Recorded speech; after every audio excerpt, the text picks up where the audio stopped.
Bharatiya Janata party की press वार्ता में स्वागत है।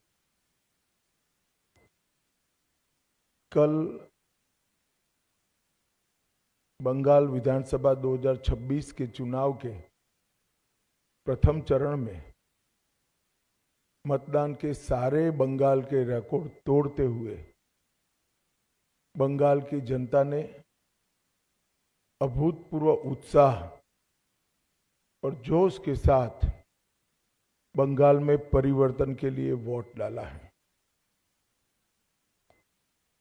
मतदान का जो प्रतिशत सामने आया है वो पूरे देश के लोकतंत्र में भरोसा करने वाले लोगों का उत्साह बढ़ाने वाला है। मैं सबसे पहले तो प्रथम चरण में वोट डालने वाले सभी बंगाल के मतदाताओं का बहुत बहुत अभिनंदन करना चाहता हूं और धन्यवाद भी करना चाहता हूं कि आप भय से भरोसे की ओर की एक यात्रा को बहुत अच्छे तरीके से शुरू किए हैं और दूसरे चरण के मतदाता भी भय से भरोसे की यात्रा को आगे बढ़ाएंगे। मैं चुनाव आयोग, सभी सीएपीएफ, चुनाव आयोग के सहयोग में लगा हुआ पूरा तंत्र और बंगाल पुलिस को भी हृदयपूर्वक बहुत बहुत अभिनंदन देना चाहता हूं, क्योंकि बंगाल के बहुत लंबे अरसे के बाद एक भी मृत्यु नहीं हुई है। इस प्रकार का ये चुनाव हुआ है जो अपने आप में एक अजूबा है। तो मैं चुनाव आयोग और चुनाव आयोग के तत्वाधान में सभी सुरक्षाकर्मी और सभी तंत्र को हृदयपूर्वक अभिनंदन देना चाहता हूं। हमारे पास जो फीडबैक है उसमें बंगाल की जनता ने अपना भविष्य पहले चरण में ही तय कर लिया। कवि गुरु टैगोर, महान सुभाष चंद्र बोस और खुदीराम बोस की ये भूमि ने विकास को चुना है और नरेंद्र मोदी जी के नेतृत्व में भारत के विकास की जो यात्रा चल रही है उसमें बंगाल के प्रथम चरण के मतदाताओं ने स्पष्ट कर दिया है कि बंगाल भी उसमें जुड़ने जा रहा है। 16 जिलों की 52 सीटों पर 92.98% मत ये निश्चित रूप से बताता है कि दीदी जाने वाली है और भाजपा आने वाली है। भय जाने वाला है और भरोसा आने वाला है।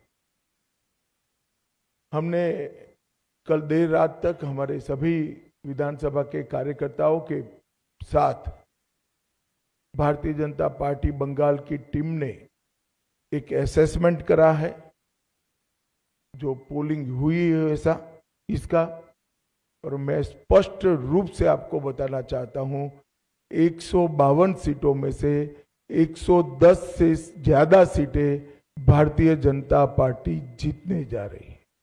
इसका मतलब है कि दूसरे चुनाव चरण को मिलाकर हम प्रचंड बहुमत के साथ बंगाल में शुद्ध रूप से भारतीय जनता पार्टी की सरकार बनाने वाले हैं। मित्रों, मैं थोड़े आंकड़े भी देना चाहता हूं।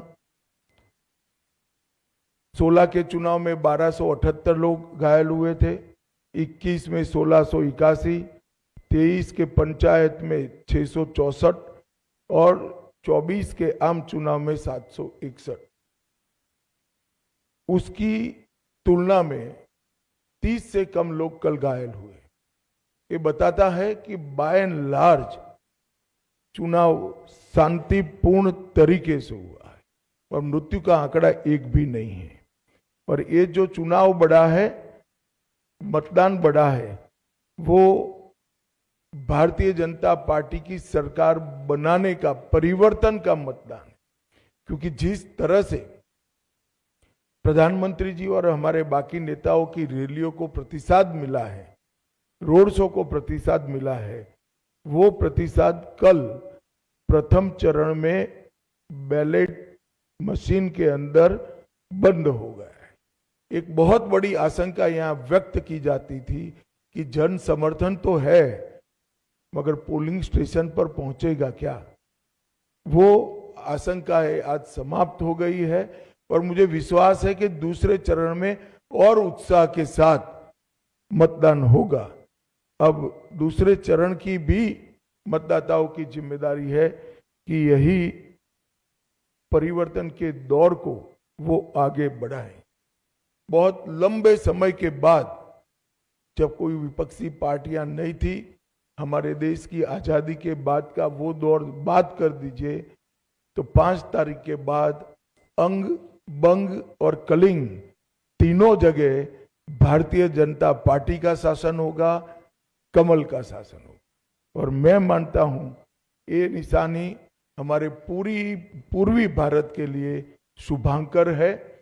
नरेंद्र मोदी जी ने 2014 में कहा था कि भारत की दोनों भुजाओं का, भारत माता की दोनों भुजाओं का सम विकास होना चाहिए। पश्चिम के क्षेत्रों में विकास काफी अच्छा हुआ है, कोई न कोई कारण से पूर्व के क्षेत्र पिछड़े हुए हैं। पूरा नॉर्थ ईस्ट, बंगाल, बिहार, उड़ीसा, ये पूरा भारतीय जनता पार्टी का शासन आने के बाद ये जो शुरुआत मोदी जी ने करी है पूर्व के विकास की, पूर्वोदय की, इसकी भी गति तीव्रता के साथ बढ़ेगी। मित्रों, एक बंगाल की मुख्यमंत्री जी अफवाह फैला रही हैं कि बंगाल में अगर भाजपा का शासन आया तो बाहरी लोग शासन करेंगे। मैं दीदी को बताना चाहता हूं, दीदी बंगाल का अगला मुख्यमंत्री बंगाल में ही जन्म लेने वाला, बंगाली मीडियम में पढ़ा लिखा और बंगाली बोलने वाला होगा।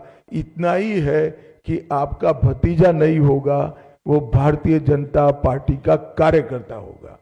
अगली सरकार बंगाल के ही भारतीय जनता पार्टी के कार्यकर्ता ने बनानी है। भाइयों बहनों, भारतीय जनता पार्टी की सरकार बंगाल में बनने के बहुत बड़े मायने, हमारी सबसे पहली प्रायोरिटी होगी कि बंगाल की महिलाओं को हम सुरक्षा प्रदान करें, उनको भय से मुक्त करें। जिस राज्य की महिला मुख्यमंत्री ये कहती हो कि 7 बजे के बाद महिलाओं को घर से निकलने की जरूरत क्या है, मैं मानता हूं उनको शासन करने का कोई अधिकार नहीं। मैं आज बंगाल की माताओं बहनों को आश्वस्त करना चाहता हूं कि 5 तारीख को भारतीय जनता पार्टी की सरकार बनने के बाद रात को 1 बजे भी छोटी सी बच्ची किशोरी स्कूटी लेकर निकलेगी, कोई गुंडा उसके सामने आंख उठाकर नहीं देख पाएगा। और ये प्रतीकात्मक रूप से हमने आरजी कर की पीड़िता की माताजी को और संदेश खाली की पीड़िता को भी हमने प्रत्याशी बनाया। जो बंगाल के टीएमसी के गुंडों की विक्टिम थी, वो असेंबली में बैठकर ये गुंडों के खिलाफ कठोर प्रशासन के नियम बनाने का काम करेगी। मुझे लगता है बहुत बड़ा परिवर्तन आने वाले दिनों में होने वाला है। और दीदी को महिला आरक्षण का विरोध करने का जवाब भी इस चुनाव में बंगाल की मातृशक्ति देगी, इसका मुझे पूरा विश्वास है। मित्रों, आज मैं बाकी सारे जो क्षेत्र बचे हैं उन लोगों को भी कहना चाहता हूं कि भारतीय जनता पार्टी की सरकार बनने के बाद व्यापारियों से कोई भतीजा टैक्स, भाईपो टैक्स नहीं लिया जाएगा। सिंडिकेट को हम समाप्त कर देंगे। जो प्रशासन का राजनीतिकरण हुआ है और राजनीति का क्रिमिनलाइजेशन हुआ है, वो एक प्रकार से नासूर बना हुआ है, उसको भी हम बंगाल की जनता को ये नासूर से मुक्त कराएंगे। बंगाल के अंदर आधुनिक खेती के लिए कोई संगठित प्रयास विगत 50 साल से नहीं हुआ है। मां गंगा की कृपा जो कांप को ढोकर लाती है और पानी की उपलब्धता है, इसी के आधार पर यहाँ का किसान खेती करता है। आने वाले दिनों में हमने तय किया है कि किसान की खुशहाली के लिए यहाँ के सारे परंपरागत क्रॉप है, इसके बड़े रिसर्च सेंटर हम यहाँ पर बनाएंगे, चाहे आलू हो, चाहे धान हो, चाहे बंगाल की मालदा की मसूर आम हो, पान हो, इस सभी के लिए इसकी खेती को वैज्ञानिक तरीके से हम आगे बढ़ाएंगे। और एक भ्रष्टाचार प्रस्तापित इंस्टीट्यूशनलाइज करने का काम ममता बनर्जी ने किया। 32 से ज्यादा घोटालों के माध्यम से 10,000 करोड़ से ज्यादा रुपयों का भ्रष्टाचार बंगाल में हुआ है। 10,000 करोड़ के रुपए।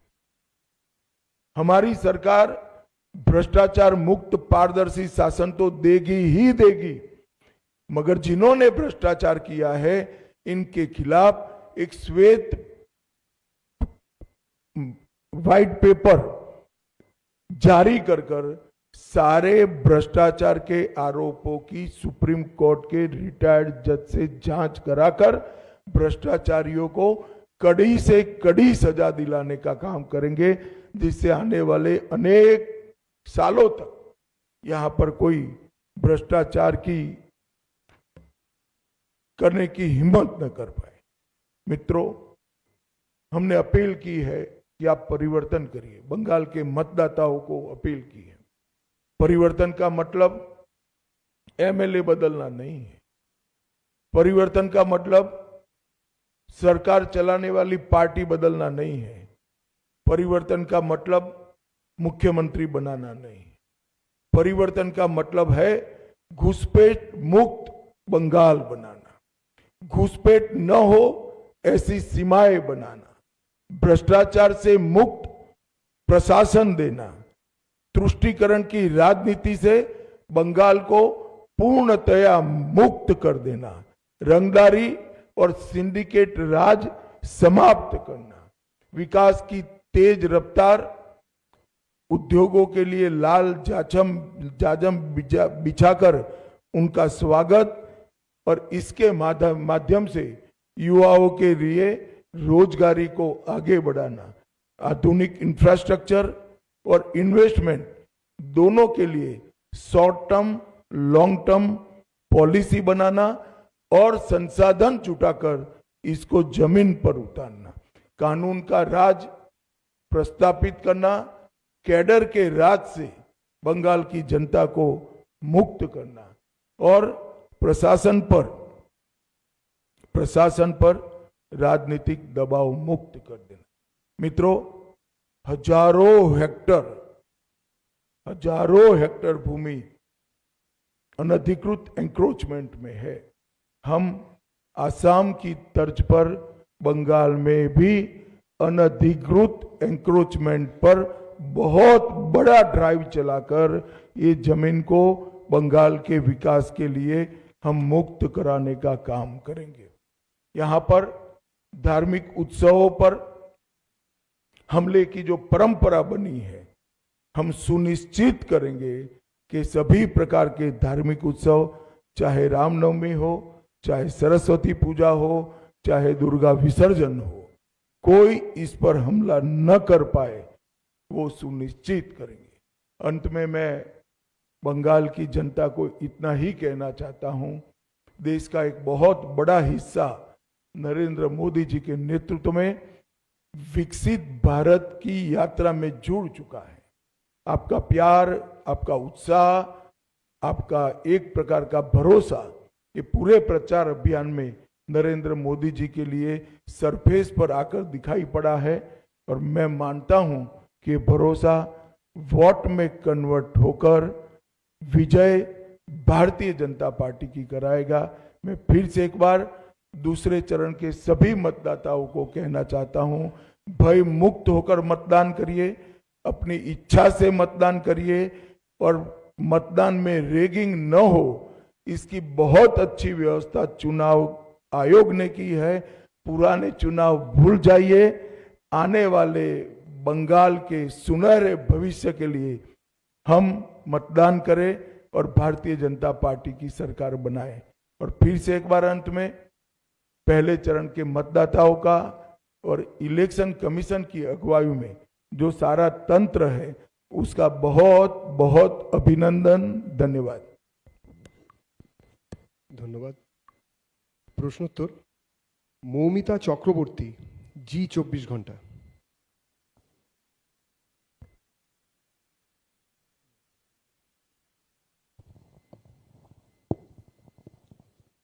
सर, सेकेंड फेज में ऐसा बहुत सारा केंद्र है जहाँ पे नॉर्थ 24 परगना या फिर साउथ 24 परगना, जहाँ से लड़कियों का पाचार का घटना बहुत ज्यादा सुनाई देता है और माइनर एजेस लड़कियों। तो इस बारे में मतलब क्या व्यवस्था लिया जाएगा अगर भाजपा की सरकार आई तो? देखिए, ये मुझे कोई आश्वासन देने की जरूरत नहीं है। हमारा ट्रैक रिकॉर्ड है, जहां जहां भारतीय जनता पार्टी की सरकारें बनी, हमारी सबसे टॉप की प्रायोरिटी में से एक महिला सुरक्षा रही है और ये हमने कर कर भी दिखाया है। और बंगाल की माताओं बहनों को भी पूरा भरोसा है और हमने सिंबॉलिक रूप से महिला अत्याचार की विक्टिम को भी प्रत्याशी बनाकर बंगाल की विधानसभा में बिठाने का तय किया है। और मैं मानता हूं कि किसी भी पार्टी की एक टॉप मोस्ट प्रायोरिटी होनी चाहिए थी, महिला मुख्यमंत्री की तो सबसे पहली होनी चाहिए, परंतु ये हुआ नहीं है। भारतीय जनता पार्टी की सरकार ही ये करेगी। मौपिया नंदी, कोलकाता टीवी।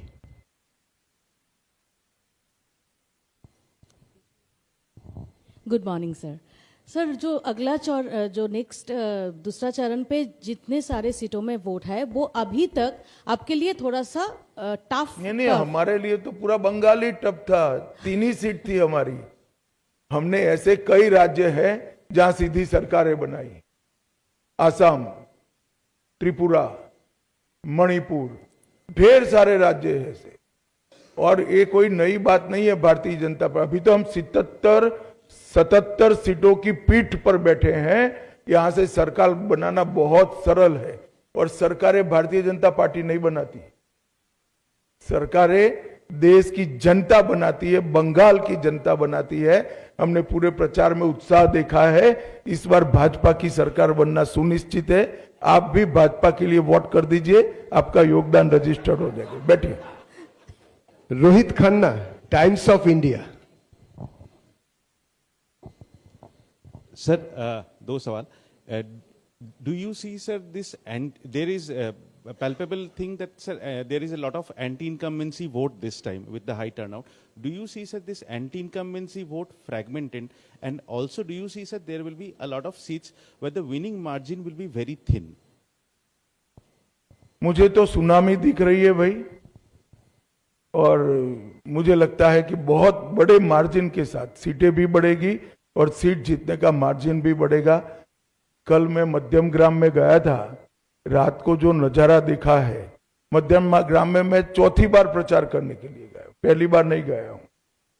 मध्यम ग्राम में रोड शो बहुत, मतलब मेरी कल्पना से बहुत बड़ा था।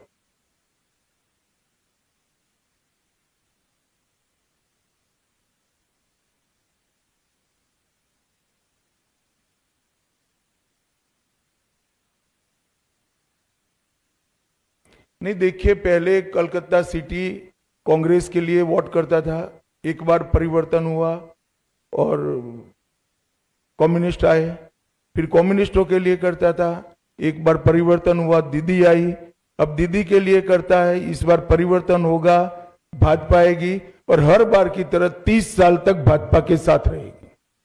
আমি যার নাম ডাকছি এবং তার তিনি হাত তুলবেন, মনোজ্ঞা লোহিওয়াল দিদি, এনডিটিভি।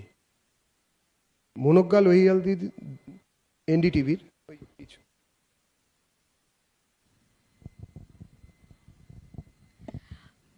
अमित जी, मेरा सवाल ये है कि अभी तक प्रधानमंत्री नरेंद्र मोदी ने झालमुड़ी खाई है, नाव में आज सैर की है और उसके बाद गंगा नदी और बाकी सबकी बातें हुई हैं।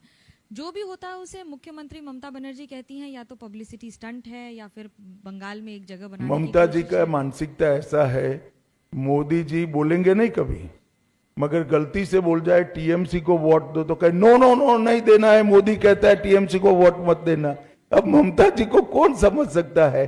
भला कोई गंगा में नाव से सैर करे और अपने आप को गंगा किनारे रहने के वाले लोगों के साथ जोड़कर गंगा के शुद्धिकरण का वादा याद कराए, इसमें क्या आपत्ति हो सकती है? और झालमुरी खाने में क्या आपत्ति? ममता दीदी भी मैंने सुना है खाती है, अब मोदी जी खा रहे हैं तो विरोध कर रही है। বিপ্রশ্রী आनंदबाजार पत्रिका। भाई ये आगे से हाथ खड़े करते हैं, उनको बुलाओ यार, तुम कमाल आदमी हो। Good morning, sir. You were in the state for last couple of days before the election. On that basis, अरे यार कपल ऑफ डेज नहीं, 14वां दिन है आज। 14th day, भयानक तरीके से रिड्यूस करते हो यार। Trinamool has challenged you on that basis that 4th May on the date of result, you. बैठ जाओ बैठ जाओ, ये अभिषेक जी की भाषा है, मैं ना इसका जवाब दे सकता हूं ना रिस्पॉन्ड कर सकता हूं। मैं इस तरह की ओछी बातों का जवाब नहीं देता भैया, वो बोलते रहते, समाज में कई प्रकार के लोग होते। अंजना ओम काश्यप आज तक। गृह मंत्री जी, मेरा सवाल आपसे ये है कि हाल में कई राज्यों में हमने देखा कि एक प्रो इनकम्बेंसी रही अब हाई वोटर टर्नआउट में। उस कॉन्टेक्स्ट में अगर पश्चिम बंगाल में इस वोटर टर्नआउट को देख रहे हैं जो कि अब तक का सबसे प्रचंड है, तो क्या आधार है कि आप इसको बीजेपी के पक्ष पर मान रहे हैं? जो आपको फीडबैक मिला हो, अगर वो थोड़ा विस्तृत करके आप बता सकें। देखिए, यहां एंटी इनकम्बेंसी चरम पर है, गत चुनाव में भी चरम पर थी, मगर गत चुनाव में वोटिंग जितना भयमुक्त होना चाहिए उतना नहीं हुआ था। ढेर सारे बूथ लूटे गए थे, ढेर सारी जगह पे गांवों से मतदाता को निकलने नहीं दिया गया था। वहां तक कि हमारे कुछ कार्यकर्ताओं ने प्रयास किया था कि तृणमूल के झंडे लेकर जुलूस निकाल कर वोट डालने जाए तो शायद देने देंगे, मगर ये भी सफल नहीं हुआ था। इस चुनाव में शुरुआत से मतदाता सूची का शुद्धिकरण हुआ है, ढेर सारे फर्जी मतदाता कट गए हैं, ढेर सारे घुसपैठियों के नाम कटे हैं। प्रशासन ने और पुलिस ने और सीएपीएफ ने सुरक्षा का चौक चौबंद व्यवस्था करा है, और चुनाव आयोग ने भी अपनी पैनी नजर भयमुक्त वोटिंग के लिए बनाकर रखी है। और इसके कारण मुझे पूरा भरोसा है कि जो रोष है, ये रोष की अभिव्यक्ति मुक्त मन से चुनाव में हुई है, परिणाम हमारे पक्ष में आए। सब्यसाची जुगशंख।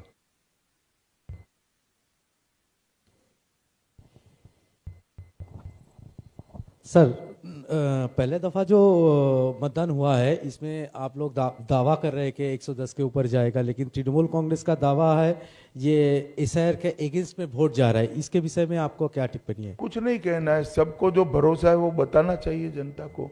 जनता को किस पर भरोसा करना वो जनता तय करे। Devendra Parashar India TV. Devendra Parashar India TV. हाँ, खड़ा करते हैं भैया, गुस्से मत हो यार, क्यों ममता दीदी जैसा करते हो? गृहमंत्री जी, करता हूं मैं जी, आप अलाउ करें तो दो छोटे सवाल हैं मेरे। पहले ही बात तो ये है कि जैसा कि आपने बताया भी कितना वायलेंस होता था यहाँ पे, पिछले लोकसभा में भी हमने देखा कि जम्मू कश्मीर जैसा राज्य जो कि आतंकवाद से ग्रस्त है, वहाँ शांतिपूर्वक तरीके से चुनाव हुआ।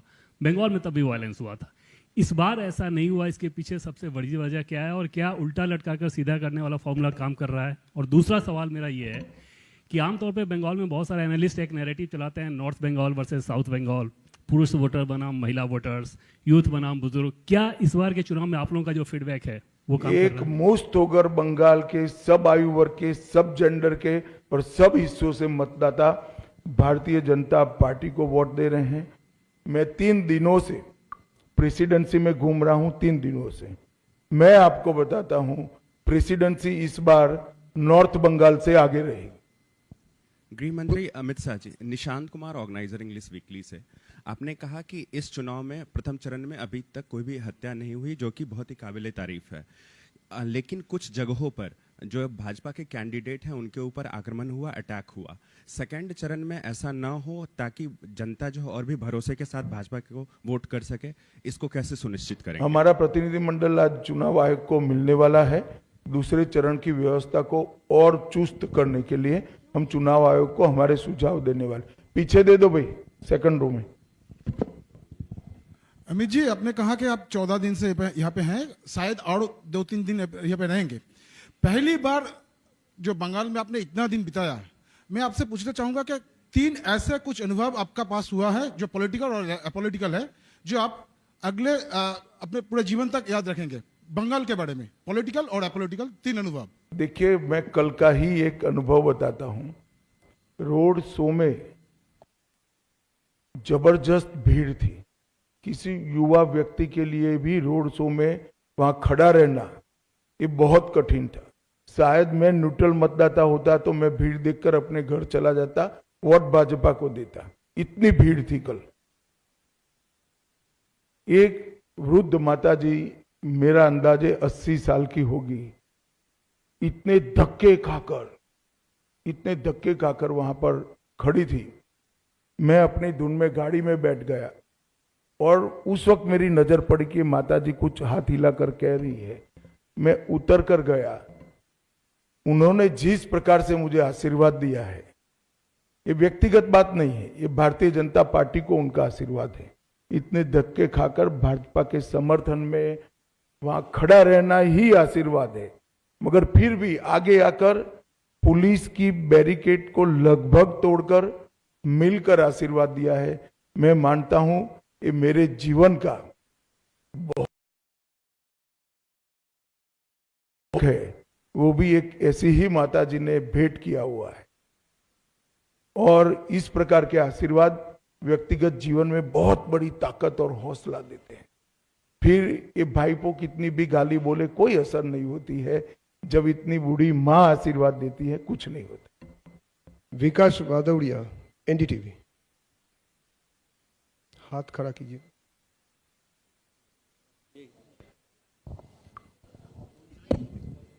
गृहमंत्री जी, मेरा सवाल ये है, आपने कहा कि भाईपो टैक्स यहाँ पर चल रहा है, उस पर कड़ी कार्रवाई करेंगे, लेकिन हमने पिछले कई चुनावों में देखा, अशोक गहलोत की लाल डायरी का मसला आया, कोई कार्रवाई नहीं हुई। भूपेश बघेल के खिलाफ भी घोटालों की बात हुई, कोई कार्रवाई नहीं हुई। अरविंद केजरीवाल तो बरी तक हो गए।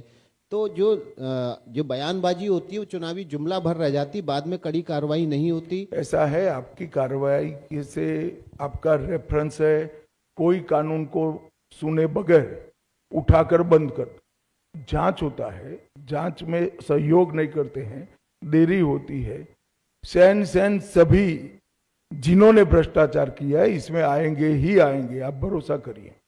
और जब आता है तब तो आप विंडिक्टिव अप्रोच का प्रेस करते हो, स्टेटमेंट देते हो। कोई विंडिक्टिव अप्रोच नहीं है, इसकी बाकायदा जांच होती है। एजेंसी अपना काम स्वतंत्र रूप से करती हैं और एजेंसियों को कोर्ट में उलझाकर समय भी बहुत जाया किया जाता है, इसलिए देरी हो रही है। मगर सबसे बड़ी बात बंद होना है, और बंद होने के बाद आगे न हो इसके लिए एग्जाम्पल सेट करना। शेष प्रश्न अमित कुमार, टाइम्स नाउ। अमित भाई, अब तो पहले चरण का मतदान हो गया, लेकिन चुनाव के दौरान लगातार ममता ये कह रही थी कि जो अधिकारी बीजेपी के लिए काम कर रहा है, मैं एक अधिकारी को पहचान रही हूं, नजर रखी हूं, उन पर कार्रवाई करेंगे। साथ ही साथ ये भी कही थी कि चुनाव बंगाल कब्जा करने के बाद दिल्ली कब्जा करेंगे और दिल्ली से भाजपा को भगाएंगे। बहुत अच्छी बात है। चलिए, कोई कुछ नहीं मानता है अमित तेरे अलावे। यहां कुछ नहीं बचा है, दिल्ली कहां आएंगी। अब मैं क्या जवाब दूं, भले आदमी बोलो। चलो, आपने ये कहा है कि पहले चरण में आपके 110 आएंगे, पिछले बार आपके 57 आए थे। तो अमित भाई, इन 5 सालों में क्या बदला है कि डबल नंबर की आप बात कर रहे हैं? ढेर सारा काम हुआ है। पहले तो मैंने जो कहा कि भय मुक्त मतदान हुआ है, जरा भी इंटरप्शन नहीं हुआ है। और दूसरा, एंटी इनकम्बेंसी भी चरम पर पहुंची है। और ये 5 साल में विशेषकर महिलाओं की सुरक्षा पर जो गंभीर सवाल लगे हैं, इसने सारी माताओं बहनों को एक प्रकार से लामबंद कर दिया है और हम भी सीखे हैं काफी कुछ। तो मुझे भरोसा है कि बहुत अच्छा परिणाम आने वाला है। Neeraj from Zee news. Ishan,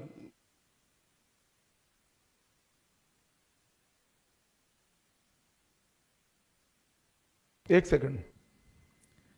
Amit ji, मेरा सवाल ये है कि बंगाल के जनता को आप पहले चरण का जो मतदान हुआ उसके बारे में कोई आश्वासन देना चाहेंगे, क्योंकि कल से सौमित्र खान जी समेत भाजपा के कुछ नेता ऐसा आशंका प्रकट किए हैं कि कुछ ईवीएम बदलने की कोशिश किया गया है। ऐसा कुछ हो सकता है क्या? हमने वो आशंका को चुनाव आयोग के सामने रखा है। मुझे विश्वास है चुनाव आयोग पूरी जांच पड़ताल करेगी। नीरज जी, जी न्यूज।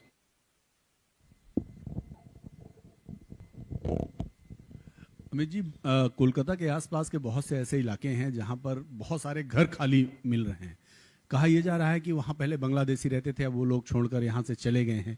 तो ये चुनाव की आहट से पहले ही बहुत सारे घर खाली हैं, लेकिन अभी बहुत सारे ऐसे घर भी हैं जहां लोग कहते हैं कि अभी घुसपैठ है, लोग रह रहे हैं और बड़े ऑर्गेनाइज वे में घर मकान बसाने का काम किया गया था।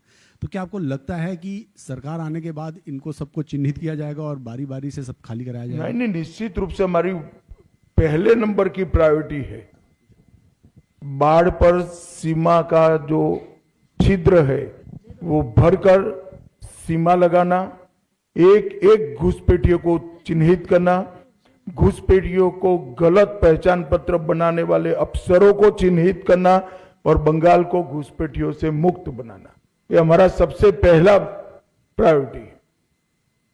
चलिए भैया, धन्यवाद। आप खींच खींच कर आप लोग सवाल बना रहे हैं। धन्यवाद, बहुत बहुत धन्यवाद।